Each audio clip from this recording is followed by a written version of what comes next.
Bwana Magunga, shwari? Shwari, niambie ndugu yangu. Kwema kabisa.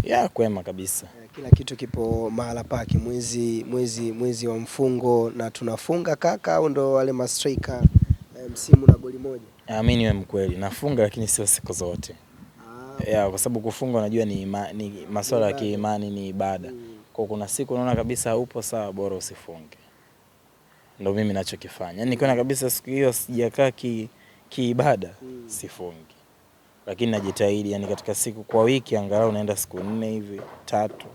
Mwezi unaweza kumaliza na goli ngapi? Nusu. Bwana, miongoni mwa vitu ambavyo sasa hivi ni macho na masikio kwa mashabiki wa soka wa Azam pamoja na Yanga na wengine ambao wanafuatilia mpira wa miguu, ni dabi ya Dar es Salaam, dabi ya Mzizima. Kwako Magunga, kwa namna ambavyo umekuwa ukizitazama timu hizi mbili, unadhani utakuwa ni mchezo wa namna gani? Ni mchezo mgumu. Unajua Azam na dhidi ya Young Africans haijaikuwa mechi nyepesi. Haijalishi hizi timu zinakuwa kwenye vipindi gani. Na kwa bahati nzuri kwa mashabiki katika kipindi hiki, hizi timu zinakutana zikiwa katika wakati mzuri zaidi. Of course unaweza kuangalia msimamo ukaona bado Yanga yuko top and then Azam wanafuata, lakini ukizijaji hizi timu kwa maana performance uwanjani, signing ambazo wamezifanya kwenye madirisha ya usajili yaliyopita, makocha waliokuja si makocha ambao wana CV ndogo. Na makocha wakubwa mara nyingi wanaweza wakaimpact michezo kuanzia kwenye saikolojia za wachezaji. Lakini pia ukiangalia mahitaji kwa msimu husika, Azam ameshacheza shirikisho, lakini Azam ameipata nafasi ya kucheza mechi za qualification kwenye Champions League licha kwamba kufanikiwa kwenda. Kwa hiyo tayari kuna hiyo ladha ameshaiona ya michuano ya kimataifa. Of course amesha test shirikisho, bado adjustment nafasi. Lakini kama akipata nafasi ya kwenda Champions League, inawezekana akaona huku pia naweza nikasukuma kete yangu nipate huo uzoefu.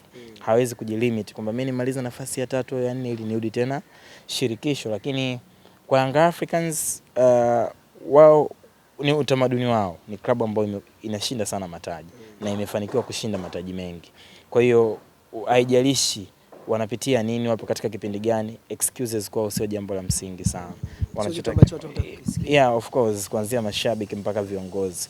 Kuna ile kwamba mjachukua lakini mmefanya kile ambacho kilitakiwa kufanyika. Lakini tukija kwenye mchezo wenyewe, nafikiri ukiangalia Young Africans, kitu pekee ambacho anaweza kana kihitaji zaidi kwa sasa ni kufanya recovery ya maana.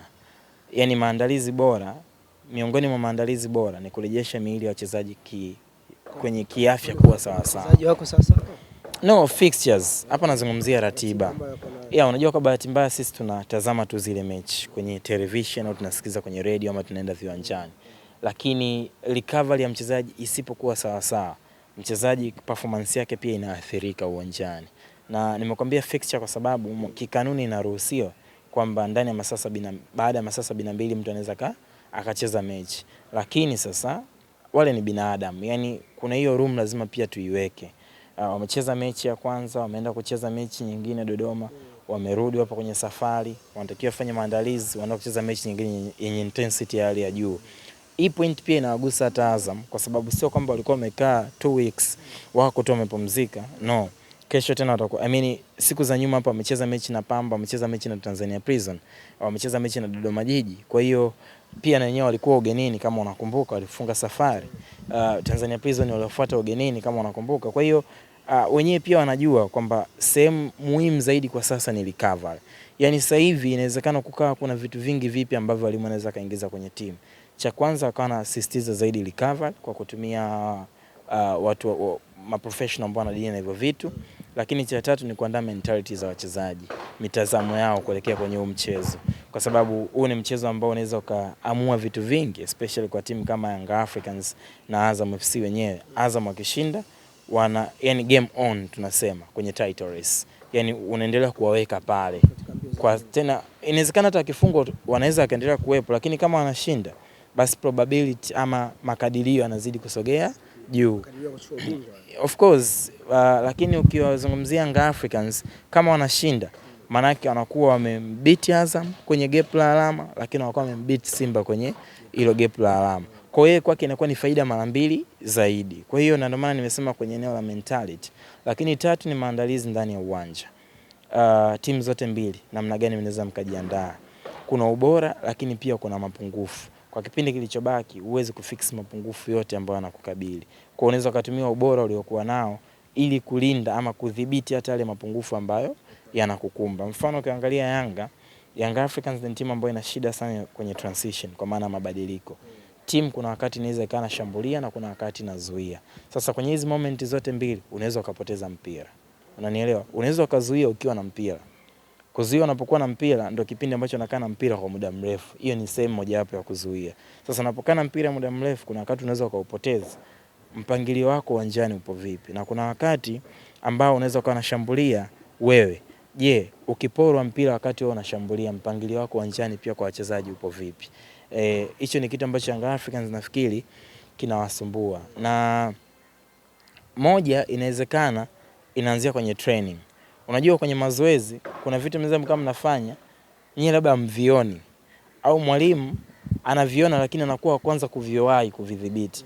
Unajua kuna kocha mmoja aliniambia kuna wakati kwenye mazoezi hivi kama kuna makosa yanafanyika ya kujirudia kuna muda utakiwa kuongea.